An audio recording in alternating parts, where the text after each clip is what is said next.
झोपलेली माणसं जागी झाली असतील, एवढा खोल विचार करणारे नाथ महाराज.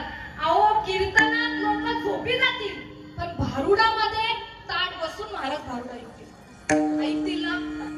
झोपलेली माणसं नक्की उठली असणार, खात्री आहे मला. विठाला विठाला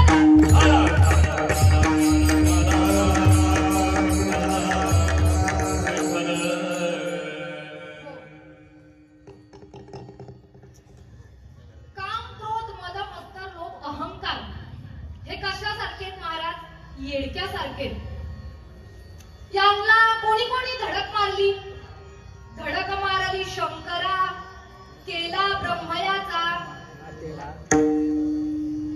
अनेकांना धडक मारले हो याने. म्हणून नाथांनी खोल जाऊन विचार केला. आपल्या जडजीवांना तरी हे कळावं, याकडे वळावं. म्हणून नाथांनी आपल्या आजूबाजूचे जे जीवनातील आपण चालते बोलते जे शब्द आहेत ते नाथांनी उचलले आणि भारुडाची रचना केली महाराज. आपल्या सर्वांचा विचार करणारे नाथ महाराज. म्हणून जनार्दन एकनाचा खांब दिला भागवत. नाथ महाराज सामान्य संत नाही. महाराज ऐकून घ्या, नाथ महाराज हे कोणी सामान्य संत नाही. देव त्यांच्या घरी 36 वर्ष राबला. याला अनेक पुरावे देता येतील. द्वारकेची मूर्ती, द्वारकेची मूर्ती, द्वारकेची एकनाथा हरी, द्वारकेची मूर्ती,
पाहिलंय नाथांच्या घरी किती नाथ महाराज महान असतील, देव त्यांच्या घरी राबावं.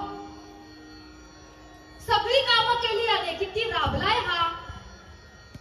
त्यांच्याच हाताखाली नाही तर गिरजा काकींच्या हाताखाली सुद्धा देवाने कामं केलेत. हा राबलाय, पण हा फुकट कोणाचंच घेत नाही. आपण तरी फुकट कोणाचं काम करतो का? नाही. बाबा बरोबर बोलला. फुकट आपण कोणाचंच काम करत नाही. तर त्याचा स्वभावच कसा आहे, देशी ते वा देशी ऐसाच शिवदार, याचा स्वभाव आहे तसा. आधी घेतो आणि मग देतो, त्याचा स्वभाव आहे. देशी तेव्हा देशी ऐसा असशी उदार. कोणाचंच फुकट काम केलं नाही याने. महाराज तुम्हाला एक दृष्टांत देते, ऐका. ज्या पतींची केस सुद्धा कृष्ण कृष्ण भजन करत होती, अशा 5 पतीची एक पत्नी, नाव तिचं द्रौपदी. द्रौपदी काय महाराज द्रौपदीचं प्रेम असेल कृष्णावरती, माझ्या भगवंतावरती काय प्रेम होतं द्रौपदीचं. जेव्हा देवाच्या पोटाला कापलं, देवाच्या पोटाला कापलं, ही बातमी द्रौपदी पर्यंत पोहोचली. द्रौपदी पर्यंत पोहोचली ही बातमी, रे देवाच्या पोटाला कापलंय. अहो सख्खी बहीण चिंधी शोधायला गेली, पण मानलेल्या बहिणीनी चिंधी केली पदराची आणि देवाच्या पोटाला गुंडाळली. चिंधी बांधते द्रौपदी हरीच्या पोटाला. महाराज पदराची चिंधी केली, कुठलाही विलंब न करता पदर फाडला, त्याची चिंधी केली आणि देवाच्या पोटाला गुंडाळली. एवढं प्रेम द्रौपदीचं होतं महाराज. देवाने विचारलं, अगं द्रौपदी किती सुंदर साडी होती महाराज द्रौपदीची. देवाने विचारलं, अगं द्रौपदी एवढी सुंदर साडी फाडलीस तू? हा, एवढी सुंदर साडी फाडायला नको होतीस का? फाडली द्रौपदी एवढी सुंदर साडी. द्रौपदीचा प्रेम ऐका किती आहे महाराज. द्रौपदी म्हणते कृष्णाला, अरे कन्हैया, या साडीची काय नवल आहे. ही साडी माझ्यासाठी काहीच नाही. तुझ्या जर कामी यायचं असेल तर आमच्या शरीरातल्या नसा सुद्धा काढू आणि तुझ्या पोटाला गुंडाळू. एवढं प्रेम महाराज द्रौपदीचं होतं भगवंतावरती. एवढी प्रेम करणारी द्रौपदी महाराज, एवढी प्रेम करणारी द्रौपदी. देव रडला महाराज, देव रडला. देवाच्या डोळ्यातून पाणी आलं, तरी पण देव द्रौपदीला म्हणतोय, देवा. द्रौपदी काय म्हणते देवाला, मी साडी फाडलीच नाही. द्रौपदी काय म्हणते देवाला, मी साडी फाडलीच नाही. देव म्हणतो, अगं द्रौपदी, चिंधीचा पुरावा आहे की पोटाला, आणि तू म्हणते साडी फाडली नाही. चिंधीचा पुरावा अजून देवाच्या पोटाला आहे आणि द्रौपदी काय म्हणते, साडी मी फाडलीच नाही. मग देव म्हणतो, पदराची चिंधी झालीच कशी? देव काय म्हणाला द्रौपदीला, पदराची चिंधी झालीच कशी द्रौपदी? द्रौपदीचं प्रेम ऐका आणि द्रौपदीचं उत्तर ऐका. द्रौपदी किती देवावर प्रेम करायची. द्रौपदी म्हणते, कन्हैया, अरे कान्हा, तू जेव्हा माझ्या समोर आलास, माझ्या वस्त्रातले धागे तुझ्याकडे गेले, ते भाग्यवान ठरले, आणि जे माझ्याकडे राहिले ते अभागी ठरले. तसेच या कीर्तनामध्ये जी मंडळी उपस्थित आहेत ती भाग्यवान ठरली, आणि जी गोधड्या घेऊन घरी झोपली ती अभागी ठरली. विठ्ठल विठ्ठल.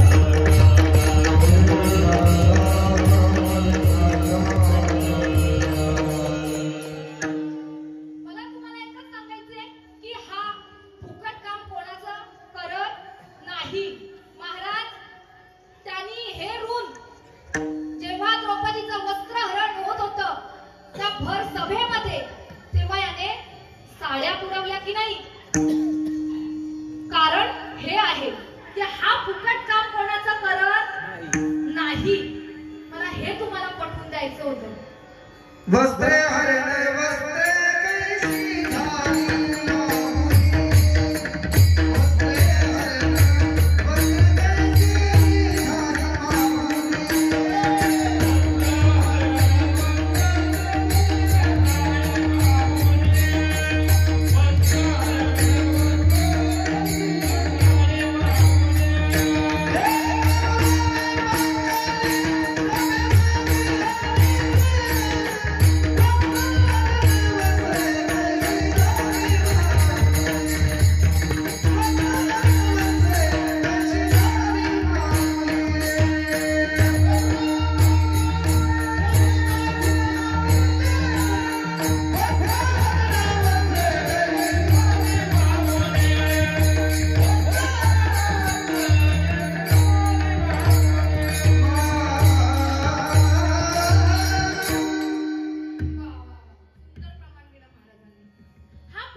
लक्षात घ्या. भानुदास महाराज हे नाथांचे पूर्वज आहेत. नीट लक्षात घ्या. फुकट काम कोणाचा हा करत नाही.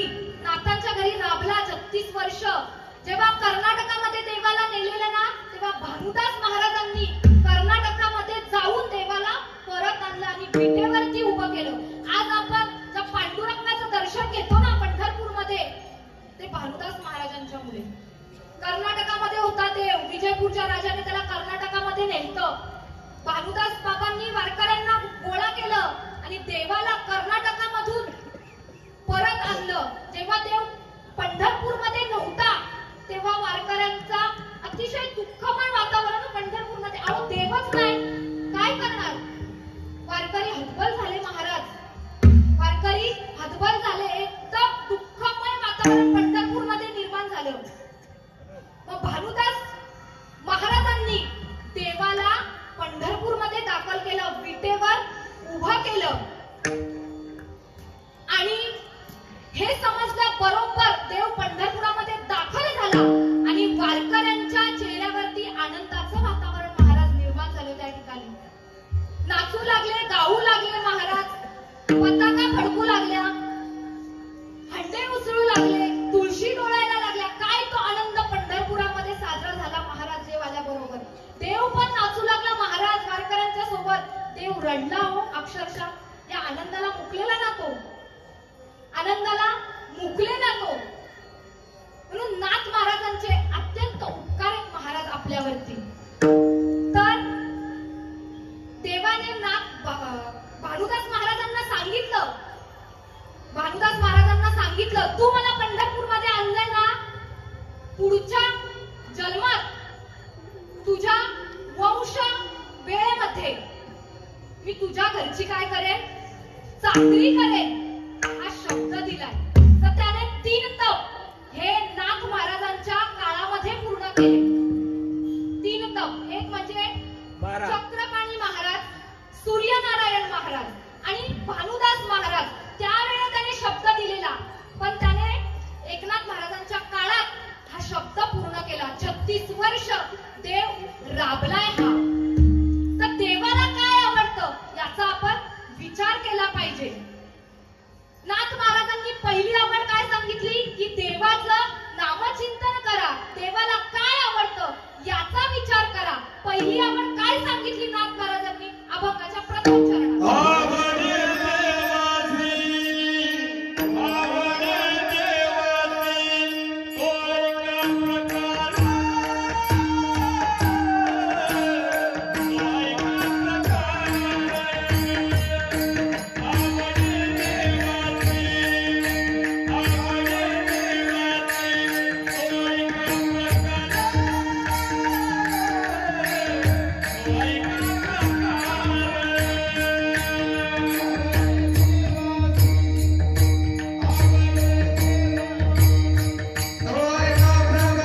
देवाला आवडतं. महिला मंडळ आपण सर्व संसारी आहात, बरोबर आहे. सर्व संसारी आहात. आपल्याला कामाचा व्याप भरपूर असतो. मी ही एक स्त्री आहे, मला सुद्धा माहिती आहे भरपूर व्याप असतो आपल्याला संसाराचा, हो की नाही. पण नाम घ्यायचं नाही का. भरपूर ताप असतो आपल्या डोक्यावर, पण आपण देवाला विसरतो नाही का. सुख दुःखामध्ये देव आठवला पाहिजे. कायम लक्षात ठेवा, सुख दुःखामध्ये देव आठवला पाहिजे. सुख म्हटलं की आपण देव विसरतो आणि दुःखामध्ये देवाची आठवण होते. सर्वांचा अनुभव आहे हा, बरोबर आहे. बरोबर. दुःखामध्ये देव आपल्याला आठवतो. महाराज किंबहुना आपण देवाशी भांडतो सुद्धा. आपल्याला अधिकार नाही महाराज देवासोबत भांडायचा. अजिबात अधिकार आपल्याला नाहीये देवासोबत भांडायचा. संतांनी देवासोबत भांडणं केलीये. आपल्याला तेवढा अधिकार नाही. संतांचा अधिकार आहे, मोठा अधिकार आहे. नीट ऐका. आपल्या वारकरी संप्रदायामध्ये महिला संत होऊन गेल्या. संत जनाबाई त्यांचं नाव. नीट ऐका महिला मंडळ. संत जनाबाई नावाच्या संत आपल्या वारकरी संप्रदायामध्ये होऊन गेल्या. तुम्ही जर धुंद झाला दरबार, धुंद झाला तुझा दरबार, धुंद झाला तुझा दरबार,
महाराजांनी कीर्तनकार महाराज वगैरे त्यांच्या पाठ आहे. धुंद झाला तुझा दरबार. तुम्ही एकदा तो अभंग वाचा. जनाबाईंचे शब्द बघा देवाबद्दल किती आहेत ते. असंच संत कबीरदास महाराजांना जनाबाईंचं दर्शन घ्यायचं होतं. त्यांना असं वाटलं संत जनाबाईंचं आपण दर्शन घेतलं पाहिजे. त्यांचं खूप म्हणे नाव मोठं आहे पंढरपूरमध्ये, त्यांचं दर्शन आपण घेतलंच पाहिजे. तर ते वाराणसी मधून पंढरपूरमध्ये दाखल झाले. पंढरपूरमध्ये आल्यानंतर दोन महिलांचा त्यामध्ये वाद चालू होता. दोन महिलांचा भांडण चालू होतं त्या ठिकाणी. कबीरदास महाराज गेले. सगळीकडे गर्दी जमा झालेली, लोक जमा झालेली. ते भांडण बघण्यासाठी. ते भांडण कसं रंगतंय हे माणसांना बघायला मजा वाटते, पण मध्ये कोण पडत नाही. भांडण थांबवण्याच्या भानगडीत कोण पडत नाही. ते अजून कसं रंगतंय ते बघण्यात मजा असते. आताच्या युगामध्ये व्हिडिओ शूटिंग वगैरे ते सगळं आलंय. आपण काय करतो, शूटिंग काढायला पुढे धावतो. पण पूर्वीच्या काळात असे शूटिंग वगैरे मोबाईल वगैरे काही नव्हते. सर्व लोक जमलेली भांडण बघण्यासाठी. आणि तो वाद कशावरून झाला असेल तर शेणाच्या गोवऱ्या. महिला मंडळ माहितीये का शेणाच्या गोवऱ्या? सर्वांना माहितीये का? माहितीये. शेणाच्या गोवऱ्या तुमच्या भागामध्ये काय म्हणतात? शेणाच्या गोवऱ्याच म्हणतात ना. शेणी शेणी म्हणतात का? शेणाच्या गोवऱ्या थापतात असं हाताने, मला माहितीये. तर त्या विषयावरून त्या दोघींचं भांडण त्या ठिकाणी चालू होतं. संत कबीरदास महाराज ते पाहायला गेले. कोणीतरी भांडतंय, दोन स्त्रिया, त्यांचा वाद चालू आहे. त्यांनी काय तिकडे लक्ष दिलं नाही, फक्त पाहिलं. महिलांचा वाद चालू आहे शेणीच्या गोवऱ्यावर. संत कबीरदासांनी दुर्लक्ष केलं. जाऊ दे, ह्या बायकांच्या नादी काय लागायचे. नळावर भांडतात, शेणीच्या गोवऱ्यावरून भांडतात, कुठल्याही गोष्टीवरून वाद विवाद महिलांचं चालूच असतं. महाराज महिलांना सांगायची गरज पडत नाही, बरोबर ना? कुठल्याही गोष्टीवरून वाद विवाद महिलांचा चालू असतो. नलावर नलावर असतोच, हमखास असतोच. महिलांची ख्याती येते, खूप मोठी ख्याती. वाद विवाद. तर कबीरदास महाराजांनी त्या दोन स्त्रियांकडे दुर्लक्षित केलं. त्या काय बायकांच्या नादी लागायचं, कुठल्याही गोष्टीवरून वाद विवाद करतात. भांडू दे त्यांना, काय भांडायचे ते आपले चाललेले पुढे पुढे जात असताना सर्व गर्दी जमलेली होती. एका व्यक्तीला त्यांनी विचारलं, मी वाराणसी मधून आलोय, संत जनाबाईंचं मला दर्शन घ्यायचंय. तुम्ही मला सांगाल का संत जनाबाई यांचं घर कुठे, त्या कुठे राहतात? तो व्यक्ती म्हटला, तुम्हाला महाराज कुठेही जायची गरज नाही. ते म्हणतात, कसं काय, तुम्हाला कुठे जायची गरज नाही, मला संत जनाबाईंचं दर्शन घ्यायचे. त्या खूप मोठा संत आहेत म्हणे, मला त्यांचं दर्शन घ्यायचंय, मला सांगा तुम्ही. तो व्यक्ती असा म्हटला, तुम्हाला कुठेही जायची गरज नाही. या दोन स्त्रिया भांडतायत ना, त्याच्यामधली एक जनाबाई. काय म्हटला तो व्यक्ती? या दोन स्त्रिया भांडतायत ना, त्यामधली एक स्त्री आहे ती जनाबाई आहे. कबीरदासांनी डोक्यावर हात ठेवला. महाराज कबीरदासांनी डोक्यावर हात ठेवला. अरे देवा, मी एवढ्या लांबून वाराणसी मधून त्या स्त्रीला, एका संत स्त्रीला भेटण्यासाठी आलो, तिचं चरण स्पर्श करण्यासाठी आलो, आणि हे मला काय दाखवले? या अशा संत असतात का महाराज? ठीक आहे, संत कबीरदास महाराज आपल्या मार्गाला जायला निघाले, वाराणसीकडे मार्गस्थ झाले. संत जनाबाईंचं लक्ष कबीरदास महाराजांकडे गेलं. जनाबाईंनी त्यांना आवाज दिला, ओ महाराज, ओ महाराज, ओ महाराज. तुम्हाला नाही संत कबीरदास. जनाबाईंनी आवाज दिला, ओ महाराज, इकडे या, कुठे चालले तुम्ही? एक थोर महात्मा तुम्ही दिसता, आमचा न्याय निवाडा करून जा. ही बाई माझ्याशी एका गोरीवरून भांडते, शेणाच्या गोरीवरून भांडते. तुम्ही आम्हाला न्याय निवाडा करून जा, लगेच जाऊ नका. हे पंढरपूर वासी आहेत ना, ते आम्हाला काही योग्य न्याय देणार नाही. तुम्ही महात्मा दिसता, तुम्ही योग्य काय तो न्याय निवाडा करा आमचा, आणि तुम्ही तुमच्या वाटेने निघा. ठीक आहे, संत कबीरदास गेले. कबीरदास बोलले, ही गोरी कोणाची आहे? तुम्ही तुमचा पुरावा सांगा, तुम्ही तुमचा पुरावा सांगा. दुसरी स्त्री बोलली, ज्या गोरीवरती माझ्या हाताचे ठसे उमटलेत ना, ती गोरी कोणाची आहे? माझी आहे. ठीक आहे म्हटलं, ही गोरी माझी अशी स्त्री म्हटली. कबीरदास म्हटले संत जनाबाईंना, तुम्ही सांगा, तुम्ही द्या पुरावा, ही गोरी तुमचीच कशी काय? संत जनाबाईंनी सांगितलं, ज्या गोरीतून विठ्ठल विठ्ठल असा आवाज येईल ती गोरी काय आहे? माझी आहे. ठीक आहे म्हटलं.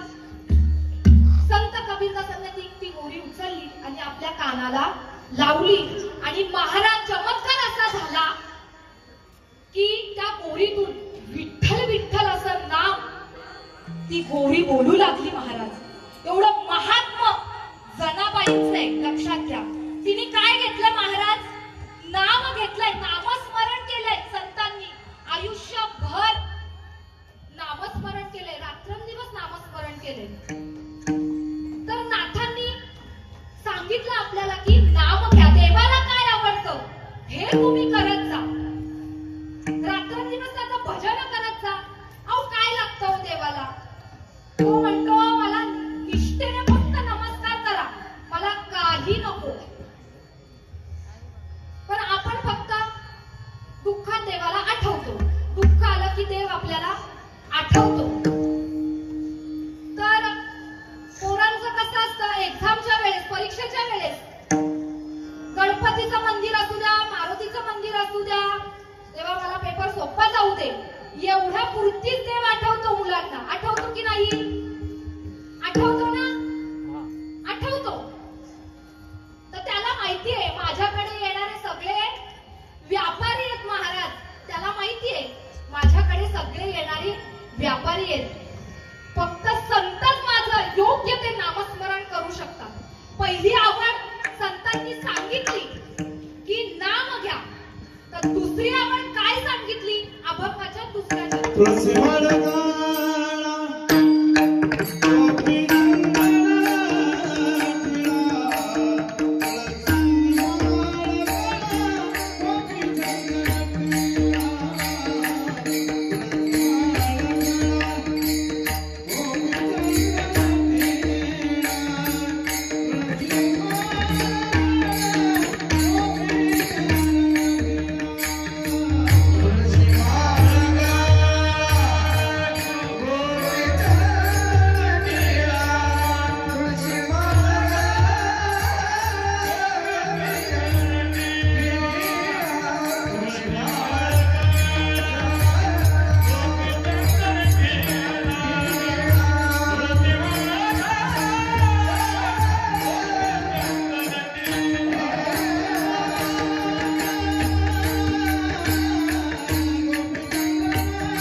तुळशी माळ गळा गोपी चंदन टिळा हृदयी कळवळा वैष्णवांचा.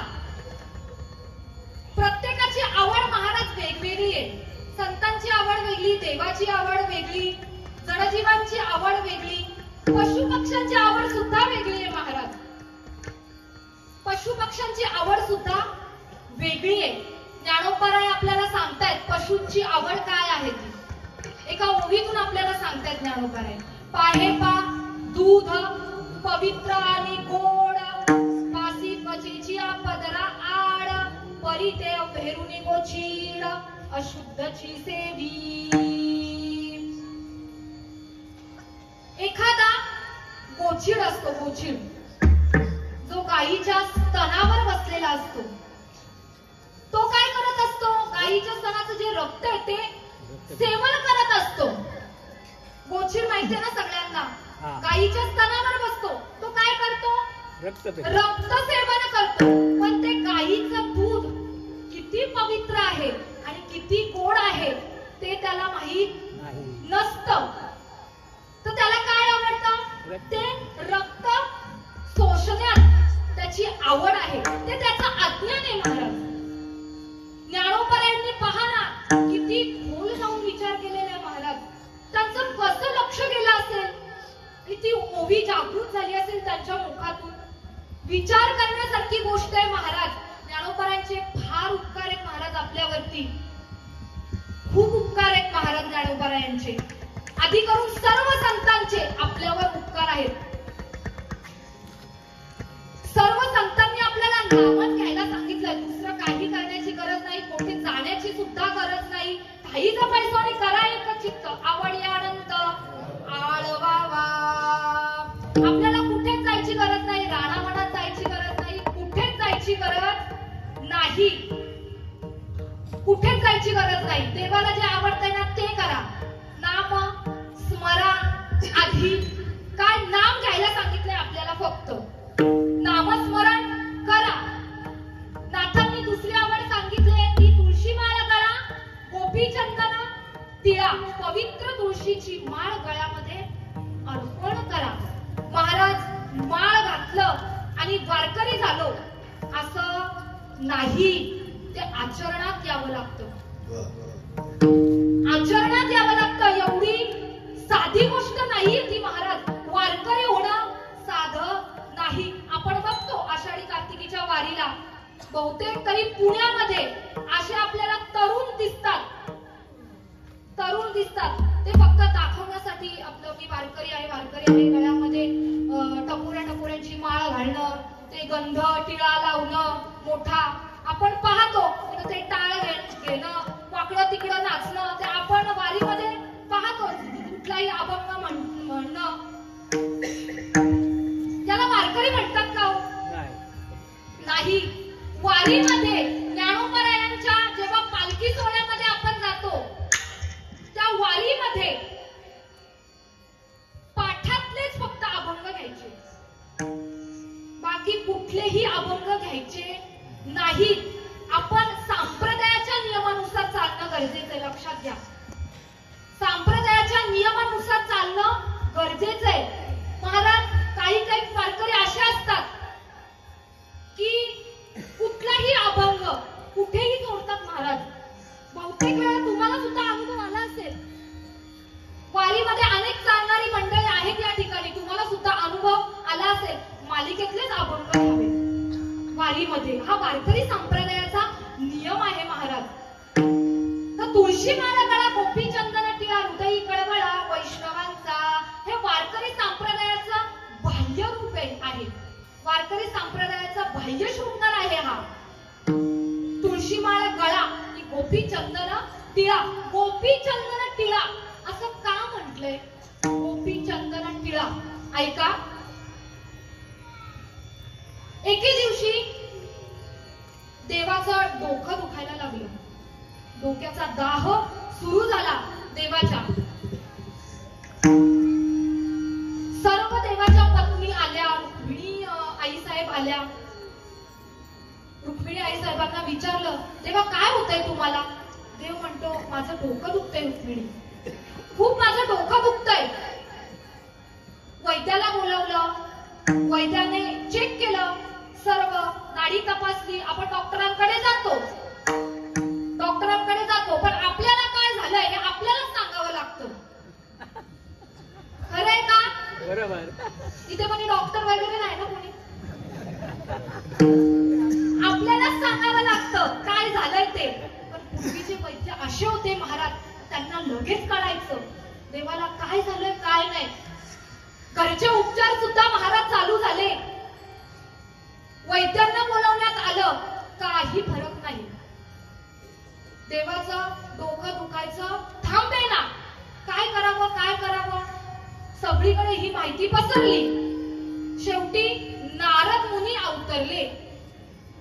असं काही झालं की नारद मुनी यायलाच हवेत, त्याशिवाय ही गोष्ट पूर्णच होत नाही. महाराज होते का पूर्ण? नाही होत. नारद मुनी पाहिजेच. काय आपण म्हणतो नारदांना, नाही महाराज गादी आहे खाली, विठायला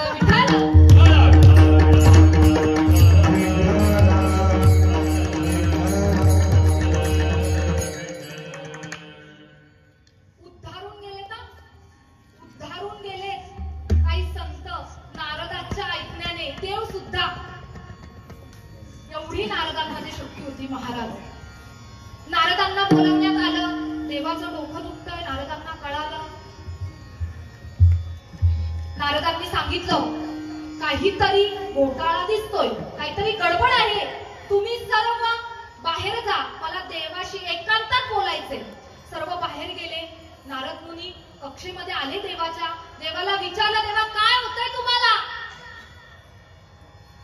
अरे नारदा, माझं डोकं दुखतंय, काय करावं? काही उपचार? नारद म्हणतो, देवा तुमचं डोकं दुखतंय, पण तुम्हीच सांगा ना काय उपचार आहे याच्यावरती. कुठल्या मेडिकल मध्ये जाऊ मी तुमचं औषध घेण्यासाठी? कुठल्या मेडिकल मध्ये जाऊ तुम्ही सांगा ना. आजचे मेडिकल वाले कसे आहेत महाराज, डॉक्टरांनी जे लिहून दिले आपल्याला सुद्धा माहिती नाही त्यांनी काय लिहिलंय ते. होतं का माहिती त्या चिठ्ठीमध्ये? नाही माहित. ते मेडिकल वाल्याला आणि डॉक्टरांनाच माहिती असतं महाराज त्या चिठ्ठीमध्ये काय लिहिलंय ते. बरोबर की नाही? बरोबर आहे. ते त्यांचं काहीतरी ठरलेलं असेल, जाऊ द्या, त्याकडे आपल्याला यायचं नाहीये.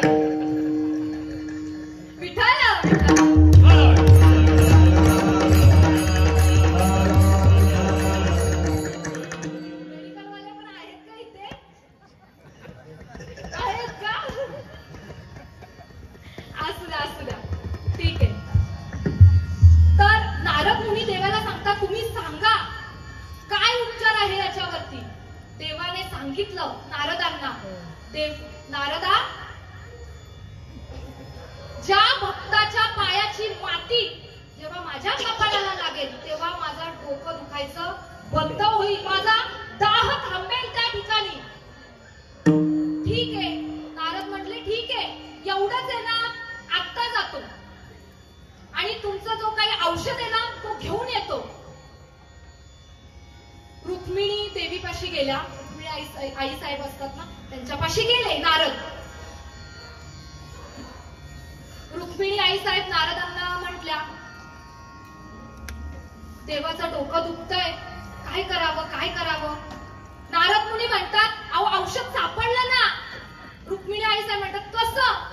जा मग द्या, त्यांना द्या आणि त्यांचं डोकं थांबवा दुखायचं. तुमच्या पायाची माती लागेल. काय म्हटले नारद? तुमच्या पायाची माती लागेल मला. रुक्मिणी आई साहेब म्हणतात, कशासाठी माती? अहो भक्ताच्या पायाची माती आहे ना, ती देवाच्या कपाळाला लावायची आहे.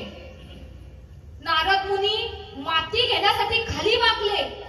रुक्मिणी आई साहेब म्हणल्या, ओ नारद थांबा. ओ माझ्या पायाची माती देवाच्या कपाळाला शक्यच नाही, मी माती देणारच नाही. अहो मला काय नरकात जायचंय काय? काय म्हटल्या रुक्मिणी आई साहेब, मी माझ्या पायाची माती लावू देणार नाही, मला नरकात नाही जायचंय. इथे पण नकार. सर्व फिरलं जग, नारद मुनी सर्व फिरलं, तर त्यांना काही माती भेटली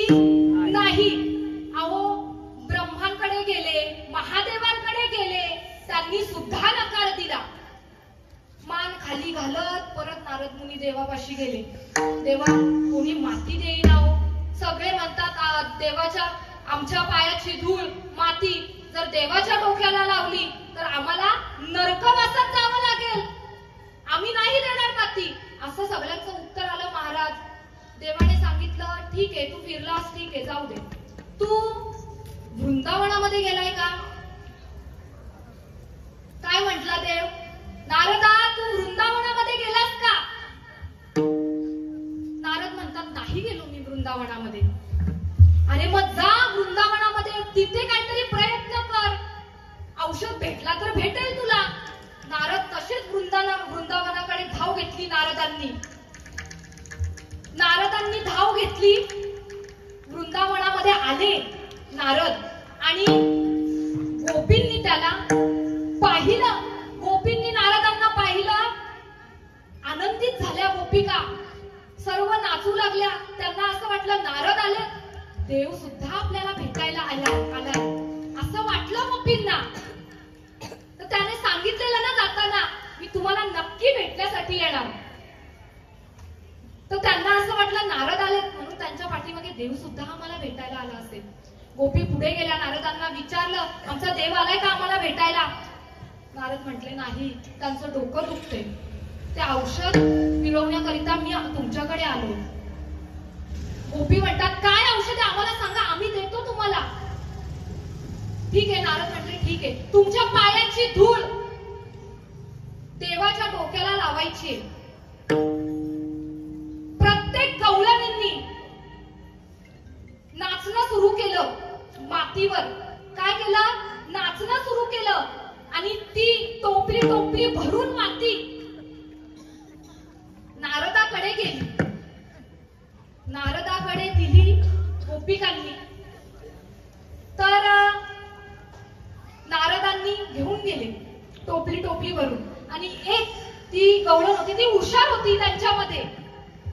नारदांना विचारलं ओ नारदा थांबा थांबा जरा थांबा, इकडे या, इकडे या, मी काय सांगते ते ऐका. तुम्ही म्हणताय भक्ताच्या पायाखालची माती देवाच्या डोक्याला लावायची आहे, मग तुम्ही कोण आहात? तुम्ही कोण आहात? बरोबर आहे की नाही? भक्तच आहे ना. नारद मुनी कोण आहेत? भक्तच आहेत महाराज. मग तुमच्या पायाखालची माती देवाच्या डोक्याला लावायची ना. तर त्यांच्या काही लक्षात आलंच नाही. जेव्हा देण्याची वेळ येते ना तेव्हा माणूस मागे येतो. बरोबर आहे की नाही? मागे सरकतो. काही देण्याची वेळ येते तेव्हा. गोपिकांनी आपल्या पायाची माती टोपली टोपली भरून नारदाकडे पाठवली. सर्वांनी नकार दिलेला, पण गोपिकांनी मात्र होकार दिला. टोपली टोपली भरून माती देवाच्या डोक्याला लावण्यात आली. आणि त्याचा असा उपयोग झाला की त्याला गोपी चंदन टिळा असं म्हटलंय. काय म्हटलंय? गोपी चंदनाचा टिळा असं नाव देण्यात आलं. गोपीच्या पायाखालची माती त्याला काय म्हणतात? गोपी चंदनाचा टिळा म्हणतात. हा वारकऱ्यांचा काय आहे? बाह्यवेश आहे. काय आहे? बाह्यवेश आहे. प्रत्येकाने पवित्र तुळशीची माळ गळ्यामध्ये अर्पण करा आणि तसा वेश धारण करायचा. पण वारकरी व्हायचं, प्रामाणिकपणे वारकरी व्हायचं.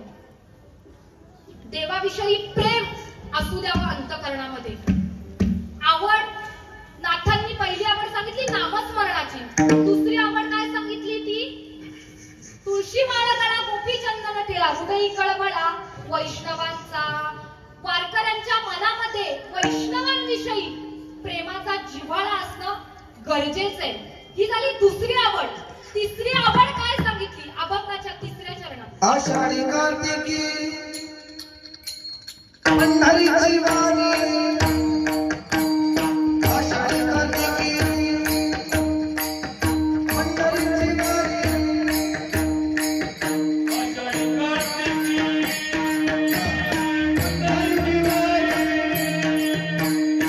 आषाढी कार्तिकी पंढरीची वाणी.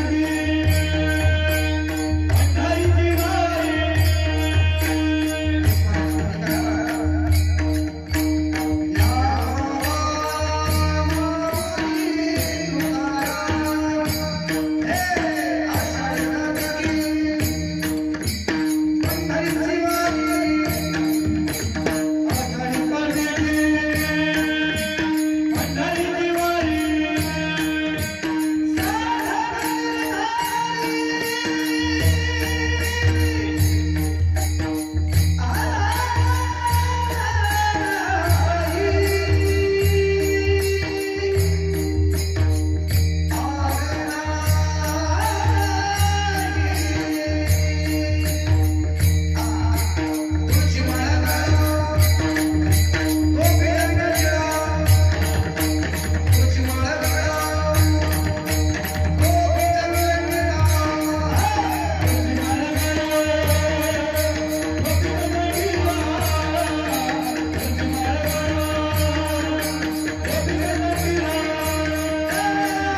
हृदयी कळवळा वैष्णवांचा आषाढी कार्तिकी पंढरीची वारी साधन निर्धारी आन नाही तुळशी माळ गळा गोपी चंदन टिळा हृदयी कळवळा वैष्णवांचा असा प्रत्येकाचा नेम असेल, वारकऱ्यांविषयीचा जिव्हाळा असेल, त्याच्या मुखामध्ये अखंड नामस्मरण असेल, जो कोणी आषाढी कार्तिकीची पंढरीची वारी करेल असा नित्यक्रम ज्याचा असेल तो जगामध्ये वंदनीय आहे.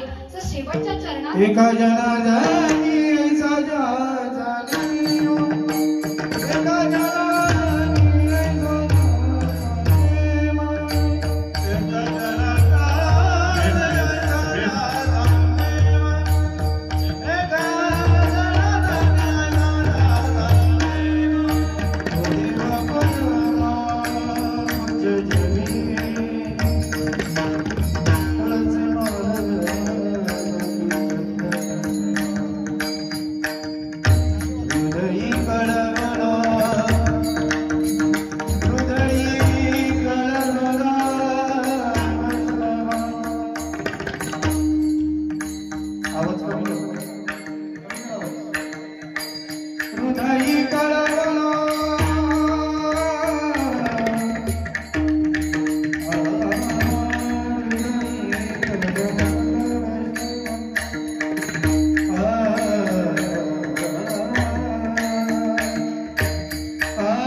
याच्या पुढे मी काही बोलू शकत नाही. कीर्तनाच्या काही मर्यादा आहेत, त्यानुसार आपल्याला चालणं गरजेचं आहे. थोडक्यात सारांश, थोडक्यात भावार्थ अभंगाचा सांगण्याचा प्रयत्न केला. जे काही चुकीचं असेल ते माझ्याकडे राहू द्या, जे काही चांगलं असेल ते तुम्ही घरी घेऊन जा महाराज. आणि कीर्तनामध्ये या, वेळ काढून यायला पाहिजे. आज आपण बघतो, मी जाता जाता एवढंच तुम्हाला सांगते आणि मी माझ्या कीर्तनात नेहमी सांगते, आई वडिलांची सेवा करा. पंढरपूरला काही जायची गरज नाही. आज आपण आजूबाजूला बघतो किती अनाथ आश्रम याची संख्या जास्त वाढत चालली. का हो असं होतं, कधी विचार केलाय का? आज आपला धर्म आज संकटात आहे, कधी कोणी विचार केलाय का या गोष्टीचा? आपलं जीवन जगत जगत आपण जगतोय, पण आजूबाजूला घडणाऱ्या गोष्टी आज आपल्या आई बहिणी सुरक्षित नाहीये. आज आपला हिंदू धर्म संकटात आहे. का हो? कधी विचार करा असं एकांतात बसून. मी राजकारणाकडे जात नाहीये, कुठल्याही पक्षाबद्दल बोलत नाही. आमचा एकच पक्ष आहे, भागवत पक्ष.